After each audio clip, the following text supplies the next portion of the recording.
kalau saya menduga ini bagian dari struktur di kekuasaan negara, Hmm? gitu. Apakah Anda punya bukti? Bagian dari, ya kami menduga karena terlatih, kemudian terkoordinir, gitu, terorganisir gitu. Yang punya kemampuan ya aparat negara.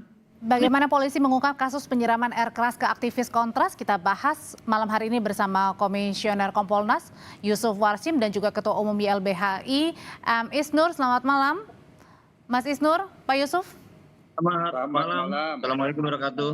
Waalaikumsalam. Saya mau ke Mas Isnur. Mas Isnur sudah dengar tadi ya pernyataan dari Ditreskrim Polda Metro Jaya tentang update terkini dari pelaku penyiraman air keras ke Mas Andri. Tadi disebutkan bahwa meskipun belum diungkap ya pelakunya siapa, tetapi sudah diungkap 4 terduga pelaku, kemudian menggunakan 2 sepeda motor. Pelaku juga sempat panik, kemudian menggunakan AI untuk mengelabuhi pelaku-pelaku yang kemudian tersebar sekarang di media sosial, termasuk juga dengan pelaku ini terlatih.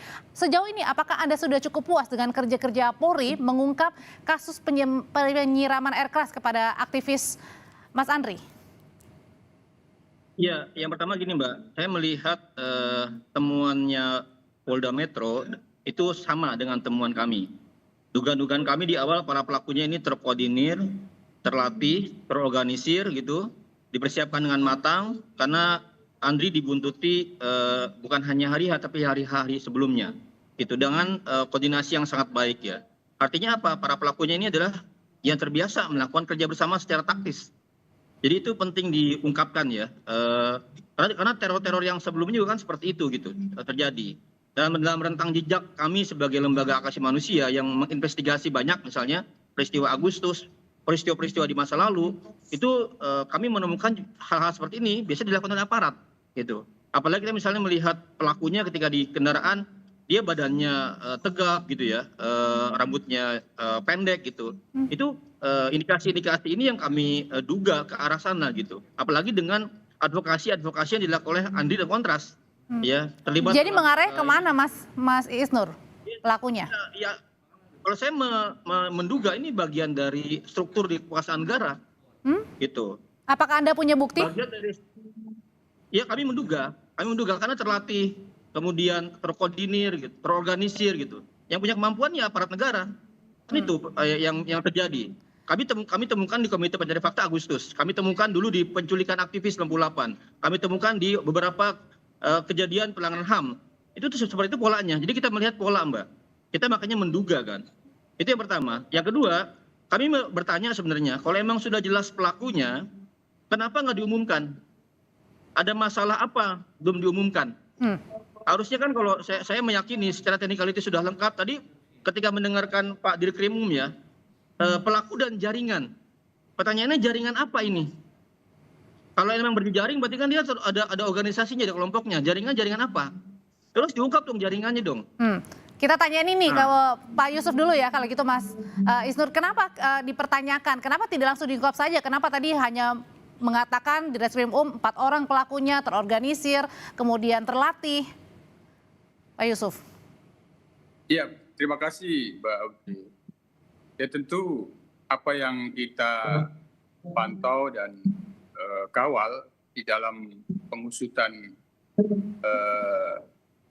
penyiraman air keras ini, pertama ini kejahatan yang direncanakan. Itu dulu yang pasti ya. Nah, apa yang disampaikan oleh penyidik melalui rilis hari ini dalam pantauan Kompolnas memastikan bahwa apa yang dialami oleh rekan kita itu korban merupakan korban kejahatan yang terencana.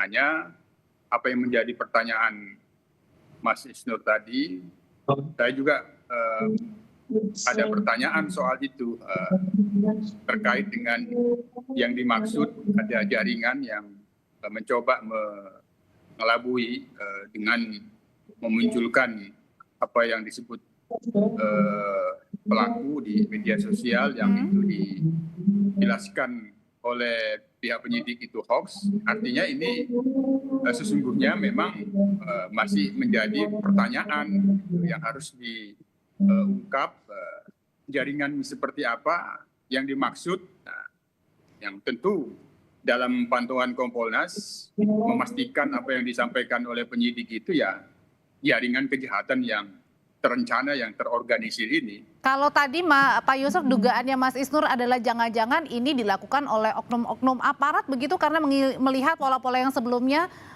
kemudian tadi diungkapkan oleh Mas Isnur. Ada dugaan ke sana, Pak Yusuf?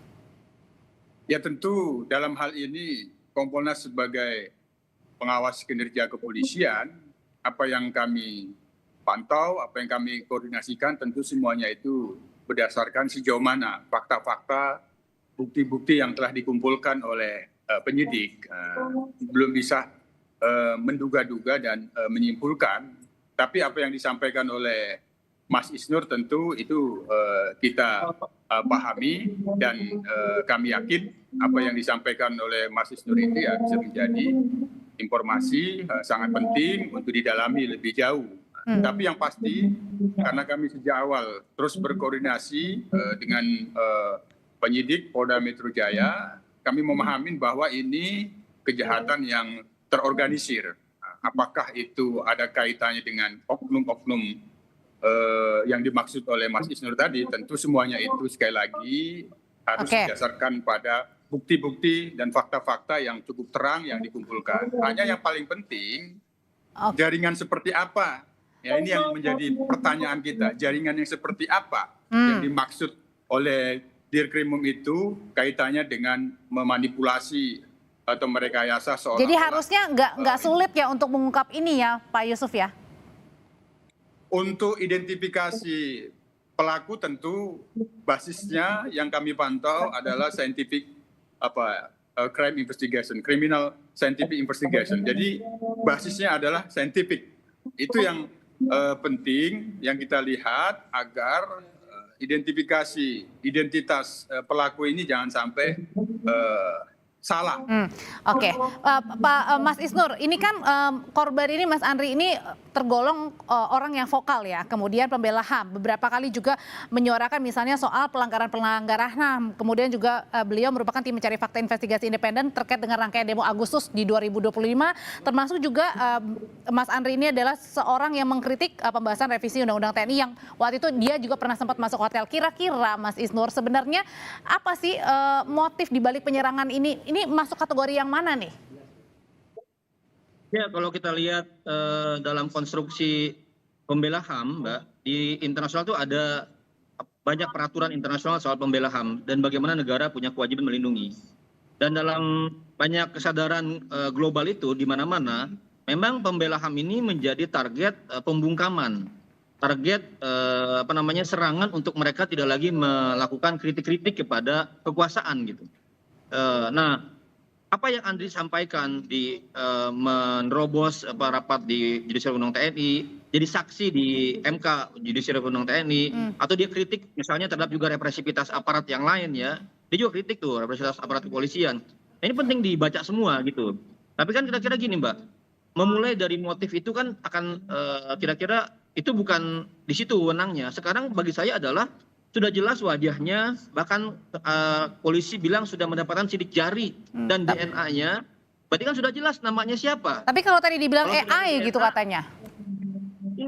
Nah itu yang kedua. Yang kedua kalau ketika dia bicara jaringan, berarti kemampuan jaringan ini bisa punya kemampuan menghilangkan bukti. Bisa punya kemampuan mensabotase atau melakukan yang disebut dengan obstruction of justice, penghalang-halangan penyidikan. Maka bagi saya kecepatan gerak dari kepolisian ini diperlukan. Sejak awal kejadian, Mbak, di malam itu setengah jam setelah saya dapat laporan, saya langsung berkoordinasi dengan pimpinan dan penyidik Polda. Kami menyadari kebutuhan cepatnya koordinasi untuk mengamankan bukti. Karena kan di jalan umum bagaimana mengamankan CCTV, mengamankan selda, mengamankan bukti-bukti di lokasi itu penting. Makanya kami sejak awal bekerja sama dengan cepat. Nah, mudah-mudahan. Makanya saya bilang kalau technicality harusnya tidak ada masalah. Nah, berarti pertanyaannya apakah ada kanan yang lain kait misalnya efek politik kan di sana arahnya Mbak. Karena kalau ada efek politik di kasus misalnya dulu YLBHI kontras mengungkapkan banyak hal, karena dia pertaruhannya kepada jabatan-jabatan tinggi. Oke. High profile gitu ya maksudnya. Nah, high profile. Ini pelaku ini kan sebenarnya entah dia ceroboh ya, entah dia punya keberanian yang berlebihan, jumawa. Dia berlalu lintas, dia nggak pakai helm, ya, dia nggak pakai apa namanya topeng gitu. Artinya apa? Artinya dia satu mungkin ceroboh ya, yang kedua dia berani. Artinya dia punya kejumawaan dalam eksekusi. Nah kalau dia punya kejumawaan, berarti dia merasa punya backup yang kuat. Oh, oke, berarti ada yang melindungi. Nah, Mas, jangan-jangan bagi dia ini adalah perintah gitu loh. oke. Nah, tapi apakah kalau Mas Isnur melihat sendiri ketika tadi kan para pelaku ini panik sehingga menyebarkan foto-foto yang kemudian AI begitu. Apakah sebenarnya ini bisa di-tracking juga mudah siapa yang menyebarkan? Jangan-jangan ya ini pelakunya. Ya, itu saya kurang tahu ya karena harus pakai kemampuan siber ya. Tapi gini Mbak, ada banyak inisiatif masyarakat yang juga menggunakan AI untuk me-enhance gitu. Jadi hati-hati juga menuduh masyarakat yang punya inisiatif, punya ide, bagian dari jaringan. Padahal mereka adalah kreativitas mereka gitu. Untuk menduga-duga. Dan sebenarnya gini kan, masyarakat ini Mbak pada titik yang kami tuh hampir tidak percaya sebenarnya. Ini akan diungkap dengan tuntas. Kenapa? Karena banyak teror dialami aktivis, mulai dari kepala babi di Teko, kemudian kemarin ada Shirley, DJ Doni, Iqbal Gris. Kan semua kan dia teror juga, Mbak. Ada buktinya. Tapi hingga hari ini teror-teror itu nggak diungkapkan. Oke, dan jangan sampai mengaburkan faktanya. Oke. Iya. Kalau gitu, jangan dia menyangkut high profile dari aktor-aktor pejabat negara. Oke, gimana tuh Pak Yusuf, gimana memastikan cara-cara kerja polisi ini tetap profesional dan tadi jangan-jangan ya itu untuk menyasar dugaannya karena ada yang melindungi high profile, terus kemudian juga AI ini yang mungkin saja tadi kemudian dikaburkan untuk mengaburkan ya fakta-fakta yang aslinya. Bagaimana caranya memastikan kerja-kerja polisi ini tetap profesional, transparan dan juga cepat? Ya. Jadi secara teoritik, kalau kejahatan itu dilakukan oleh lebih dari satu orang, sebenarnya itu lebih mudah. Lebih mudah karena jejak di antaranya akan menjadi petunjuk untuk mengungkapkan. Bahkan lebih rumit kalau itu pelakunya sendiri. Nah, pelakunya sendiri itu akan lebih rumit. Nah, tadi sudah disampaikan oleh Dirkrimum bahwa lebih dari satu, tentu ini sebenarnya satu sisi menjadi mudah gitu untuk diungkap kalau itu lebih daripada satu dari pelaku-pelaku yang ada tentu ada celah ketidaksempurnaan, ketidakrapian di dalam merencanakan dan mengeksekusi yang telah direncanakan. Yang kedua, memang dalam bantuan kami ada upaya untuk mengaburkan yang itu dalam bahasa penyidik itu kepanikan. Tapi kami sampaikan ke penyidik juga bahwa ini juga bagian dari kalau dia terorganisir, terencana dengan rapi dari sejak awal. Apabila korban itu telah ditargetkan, tentu bisa jadi juga kesan ketidakprofesionalan itu menutupi profesionalisme pelakunya. Itu kesan ketidakprofesionalan itu bisa jadi itu menutupi bahwa ini profesional. Kami melihat bahwa ini korban ditarget dan ini profesional. Oleh karena itu penguatan penyidikan dalam hal ini sekali lagi tentu sangat penguatannya ada pada scientific crime investigation sehingga identifikasi pelaku itu benar-benar tepat dan tidak salah. Yang kedua, apabila ini memang jaringan, tentu ada aktor intelektualnya. Itu yang paling penting untuk segera diungkap.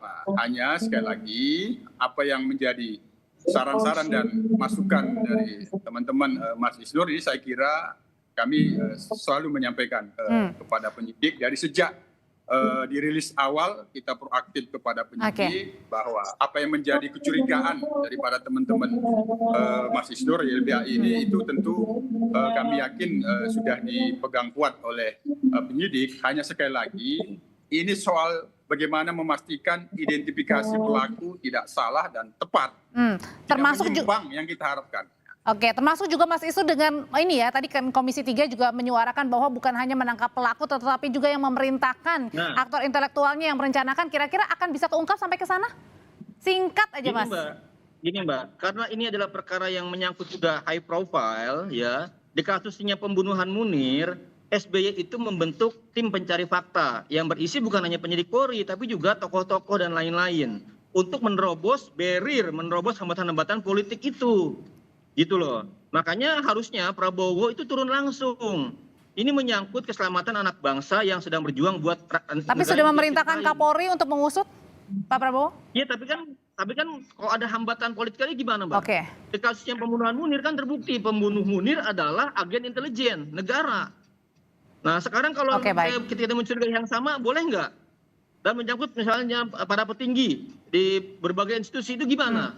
Harusnya Prabowo punya cara dan strategi yang sama untuk membantu penyidikan agar tidak terhambat masalah-masalah politik. Oke, baik. Nafasnya di sini semua sama ya untuk mengusut tuntas setuntas-tuntasnya, bukan hanya pelaku tapi siapa yang memerintahkan, siapa yang aktor intelektual yang kemudian mengorkestrasi dan merencanakan hal ini ke aktivis Mas Andri. Terima kasih Mas Isnur, terima kasih Pak Yusuf, selamat malam Bapak-Bapak. Selamat malam, terima kasih Mbak Udri, Mas Isnur. Terima kasih Mas Yusuf. Tetap bersama kami, saudara. Sutradara film dokumenter Berdarah Rusia menyerukan